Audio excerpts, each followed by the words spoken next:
Baiklah, Assalamualaikum warahmatullahi wabarakatuh. Perkenalkan, nama saya Ridho Wahyu Pancoro dari Kriminologi 5A NPM 1875152. Di sini saya akan membahas hasil PowerPoint saya tentang dampak sosial penyalahan narkoba pada remaja dengan pimpin dosen saya yaitu Bapak Riki Novarijal SSM Trim. Dalam kurun waktu 1 dekade terakhir, permasalahan ini menjadi marak terjadi. Terbukti dengan bertambahnya jumlah penyalahgunaan dan pencandu narkoba secara signifikan. Seiring meningkatnya pengungkapan kasus tindak kejahatan narkoba yang semakin beragam polanya dan semakin masif pula jaringan sindikatnya. Dampak dari penyalahgunaan narkoba ini tidak hanya mengancam kelangsungan hidup dan masa depan penyalahgunaannya saja, tetapi juga masa depan bangsa dan negara, tanpa membedakan strata sosial, ekonomi, usia, maupun tingkat pendidikannya. Baiklah, selanjutnya narkoba. Narkoba apabila dipergunakan secara tidak teratur, menurut takaran atau dosisnya, akan dapat menimbulkan bahaya fisik dan mental bagi yang menggunakannya, serta dapat menimbulkan ketergantungan pada penggunaan itu sendiri. Artinya, keinginan sangat kuat dan bersifat psikologis untuk menggunakan obat tersebut secara terus-menerus karena bisa menyebabkan emosional. Masalah penyalahgunaan narkoba ini bukan saja merupakan masalah yang perlu mendapat perhatian bagi negara, melainkan juga bagi dunia internasional. Bisa kita lihat dari gambar slide PowerPoint ini, seorang remaja atau pelajar yang menggunakan narkoba. Karena pendidikan merupakan salah satu pihak berkewajiban dan bertanggung jawab dalam upaya pencegahan penyalahgunaan narkoba di kalangan remaja ini. Karena remaja merupakan objek yang secara emosional masih labil sehingga sangat rentan untuk menggunakan narkoba tersebut. Mulai dari rasa ingin tahu, mau coba-coba, ikut-ikutan teman, serta rasa solidaritas ingin dalam grup yang kuat, dan memilih lingkungan yang salah. Selanjutnya, masalah penyalahgunaan narkoba di Indonesia sekarang ini sudah sangat memprihatinkan. Hal ini disebabkan beberapa hal, antara lain yaitu karena Indonesia ini terletak pada posisi di antara 3 benua dan mengingat perkembangan ilmu pengetahuan dan ilmu teknologi, maka pengaruh globalisasi, arus transportasi yang sangat maju, dan penggeseran nilai materialistis dengan dinamika sasaran opini peredaran gelap narkoba.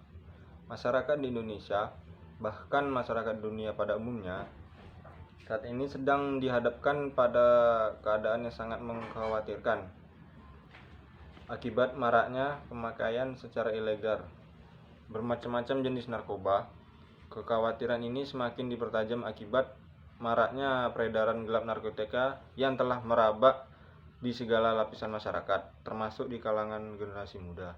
Selanjutnya, perilaku sebagian remaja yang secara nyata telah jauh mengabaikan nilai-nilai kaidah dan norma, serta hukum yang berlaku di tengah kehidupan masyarakat, di mana dalam kehidupan di tengah masyarakat masih hanya dijumpai remaja yang masih melakukan penyalahgunaan narkoba ini. Yang tentunya hal ini perlu dilakukan penelitian lebih lanjut untuk mengetahui faktor-faktor apa saja yang menyebabkan mempengaruhi sehingga terjadinya penyalahgunaan narkoba di kalangan remaja. Selanjutnya, B. Perumusan masalah. Apakah yang menjadi faktor penyebab remaja melakukan penyalahgunaan narkoba? C. Tujuan dan kegunaan penelitian. Pertama, tujuan penelitian. Mengacu pada rumusan masalah di atas, maka tujuan dalam penelitian ini adalah untuk mendeskripsikan faktor-faktor terjadinya penyalahgunaan narkoba di kalangan remaja. Dalam hal ini, saya menguraikan secara rinci tentang faktor-faktor apa saja yang mempengaruhi terjadinya penyalahgunaan narkoba di kalangan remaja berdasarkan analisa yang telah dilakukan sesuai dengan fakta di lapangan. Kedua, kegunaan penelitian. Berdasarkan tujuan penelitian di atas, maka kegunaan penelitian ini adalah: yang pertama, bagi institusi pemerintah, khususnya BNN, akan menjadi bahan masukan dalam rangka perumusan kebijakan dalam rangka penanganan penyalahgunaan narkoba di kalangan remaja. Kedua, memberi sumbangsih bagi pengembangan ilmu sosial pada umumnya dan pengembangan sosiologi pada khususnya. Tiga, dapat menjadi sumbangan pemikiran peneliti dalam bidang yang sama pada masa yang akan datang. Selanjutnya yaitu landasan teori. A. Teori perilaku menyimpang. Dalam pergaulan sehari-hari, manusia tidak bisa lepas dari nilai dan norma yang berlaku di masyarakat, baik masyarakat yang berada di perkotaan maupun masyarakat yang berada di pedesaan. Apabila semua anggota masyarakat menaati norma dan nilai, maka kehidupan masyarakat akan tentram, aman, dan damai. Namun, dalam kenyataannya, sebagian dari anggota masyarakat ada yang melakukan pelanggaran-pelanggaran terhadap norma dan nilai tersebut. Akibat penyimpangan sosial ini, muncullah berbagai permasalahan di kehidupan masyarakat yang selanjutnya dikenal dengan penyakit sosial. Baiklah, selanjutnya pengertian narkoba. Narkotika berasal dari bahasa Yunani, yaitu narke, yang berarti beku, lumpuh, dan dungu. Menurut farmakologi medis, narkotika adalah obat yang dapat menghilangkan rasa nyeri yang berasal dari daerah visceral dan dapat menimbulkan efek stupor atau bengong, masih sadar namun masih harus digertak. Lalu C. Jenis-jenis narkoba. Sesuai dengan Undang-Undang Narkoba Nomor 35 Tahun 2009 tentang narkotika, narkoba dibagi dalam 3 jenis, yaitu narkotika, psikotropika, dan zat adiktif lainnya. Narkoba menimbulkan perubahan perilaku, perasaan, persepsi, dan kesadaran. Pemakaian narkoba secara umum dan juga psikotropika yang tidak sesuai dengan aturan dapat menimbulkan efek yang membahayakan bagi tubuh si penggunanya. Dan yang terakhir yaitu metodologi penelitian. Metodologi penelitian ini dilakukan dalam usaha memperoleh data yang akurat serta dapat dipertanggungjawabkan kebenarannya.